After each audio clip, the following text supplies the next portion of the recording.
Security forces have been deployed to Imo State to protect residents and calm nerves after an overnight attack on a prison and state police command that led to hundreds of prisoners being freed. The police have accused members of the indigenous people of Biafra group of carrying out the attack. A manhunt is underway. Arise political editor, Samna Sambo reports. People in Owerri woke up to a near state of anarchy on Monday morning after an overnight attack that saw 1,844 prisoners set free. Officials have been inspecting damaged security buildings, but no casualty figures have been released. There was an attack at the Owerri Postal Center very early this morning around 2:15 a.m.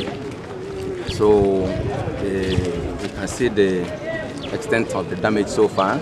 You can see our burnt vehicles and technically affected the building. However, I want to assure you people that at the appropriate time, when we get our facts together, we'll be able to address you on this issue. The Nigerian Correctional Service says 6 inmates voluntarily returned to the Owerri Custodial Center, while 35 inmates refused to escape. The body of one unidentified man was seen by reporters. The intention is to put fear into our people and make them vulnerable. But I can assure you that government, working with security agencies, will rise to the occasion and get to the end of the matter. I've already commissioned a detailed investigation into this incident with a view to finding out the perpetrators and the masterminds of this ugly incident. Luckily for us, no life was lost. The lifeless body you saw was not by any bullet wound or as a result of any shooting. I think the body became unconscious as a result of shock. And I'm told that the issue is being managed by the medical team. Extra police officers have now been sent from Abuja to secure the Imo State capital. Police spokesman Frank Mba says preliminary investigations revealed that the attackers came in large numbers with sophisticated weapons, including submachine guns, rocket-propelled grenades, and improvised explosive devices.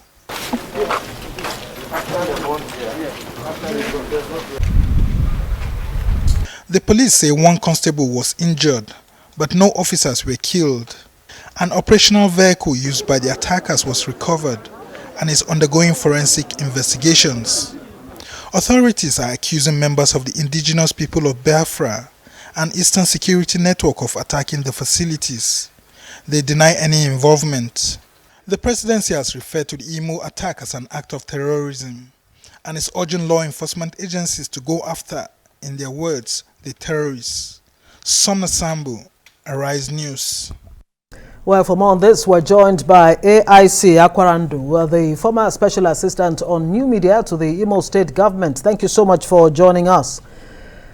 Now, we do gather from the authorities, well, the Commissioner of Police in Imo State, that during the Easter holiday, he had actually deployed about 4,800 officers to secure the state during the Easter holiday. But in spite of that, we had this prison break, 1,844 prisoners freed.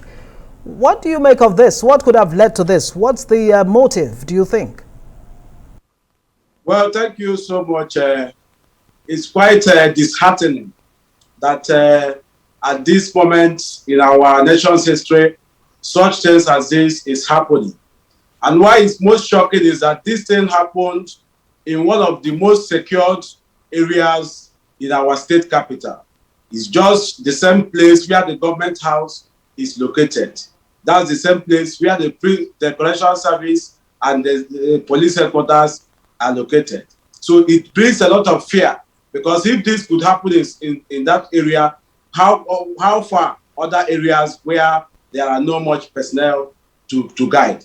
But we must also at this moment start with our security agencies, because this is an unusual situation, and what it requires is also an unusual approach. And I think what is necessary at this moment is for our security agencies to do more on intelligence. Intelligence gathering must be consolidated at this point to avert such situations as this. This is not the first time this is happening in Imo.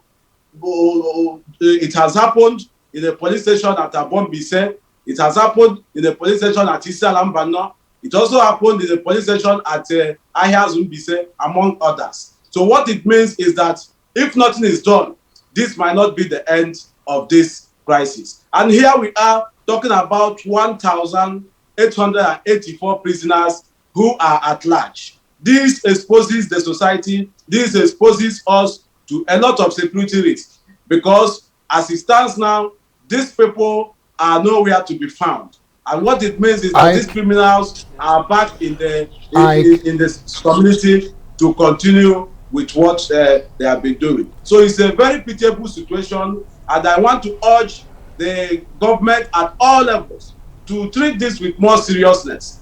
The momentum in the state here is very poor. The morale is very low.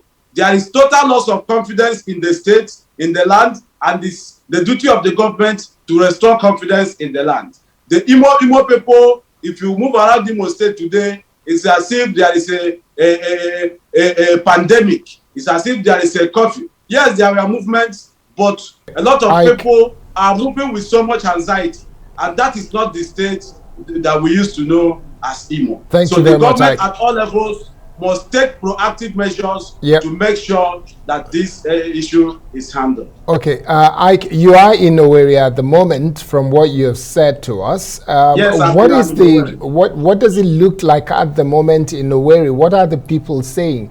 Is there fear of some of those criminals that were released, that they might do anything untowards? Definitely, like I said earlier, there is a lot of fear in the land. There is total loss of confidence. There is anxiety in the land. You look at what happened in Edo State some time ago, when there was a prison break in Edo State. Up till this moment, it's very difficult to take the Benin bypass as is, because there has been a continuous criminal activity along that area. And people in Imo are afraid that if nothing is done, this could be the situation in our state. Because whether we like it or not, 1,884 criminals left the prison, 1,884 people. Maybe most of them, I can't say they are criminal, maybe they have not been convicted. But the issue is that these people are still within, and most of them are not going to leave the state. They are still going to continue perpetrating their evil acts in the state. So the security agencies must at this moment double their efforts, and the government must come to reassure the citizens and restore confidence in the land. Ike, if you can hear us, Ike, it doesn't look like Ike can hear us. But okay, if you can, Ike, the IG, Mohammed Adamu, has accused IPOB, the proscribed IPOB, saying they're responsible for this prison break. Well, IPOB, they have denied. What do you make of this? Well, we cannot continue to treat the same problem, treat different problems. IPOB has come out to say we don't have a hand in this. And the police have also come to say they are the people that do this. I listened to the governor when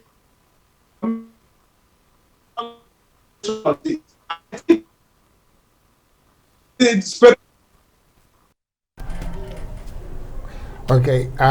Unfortunately, the network is slightly poor with Ike there, and also there is a need to be clear that the authorities are saying that it's just a little over 100 people, not 1,800 people that were released or were given the opportunity to escape.